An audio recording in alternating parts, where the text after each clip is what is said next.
Hey up lads, how's it going? Now, I just wanted to ask you quickly, have you ever heard of the word gammon? Now, I'm not talking about the blooming cut of pork that you might have on a Sunday night dinner. I'm talking about a political term, a sort of like slur, if you will, that gets thrown around by like left-wing people, Antifa, liberals, just anyone that wants to kind of be anti-white. That's probably the go-to sort of term that they'd want to use. I'm not saying it's the equivalent to the N-word by any means, but I mean, if you're gonna actually think of a anti-white slur to use and put it in your arsenal, ready to chuck at any white guy that you see on the street, then gammon would probably be the top word. But well, I don't know if it'd be your main attack, but it'd definitely be a super attack. You know what I mean? Now, I'm sure you know what it means. Obviously, it kind of gets put towards, your average, Gary in the pub. He might be, quite overweight, bit of a beer belly, always sat in the pub, but, he's always like a good laugh and, he's got probably dark humour jokes and, maybe is slightly racist, as you will.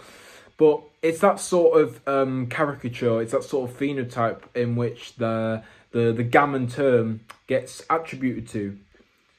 And obviously, because gammon tends to be, obviously of a pink hue, and when men like Gary get in a quite a hissy fit and, start like just shouting and bawling and everything, then they do tend to go into a pink complexion as they get angry. And that's kind of how the term came about.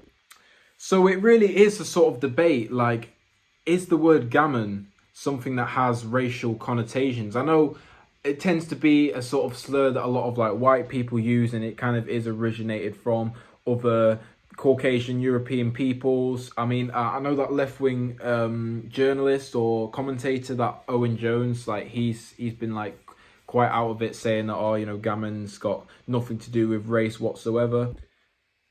Some people would argue that technically it's not about like actual skin color, because it's describing like someone's political positions, and sort of the red angered face is not technically denoting every white person out there.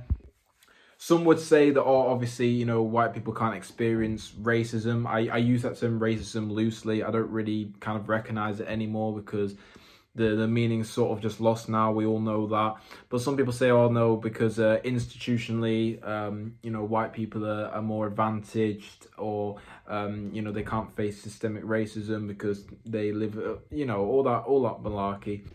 But yeah, that's kind of why they get away with it in terms of, saying the gammon slur all the time and not really getting any sort of like backlash, or not backlash, but just not being challenged about the words they're using.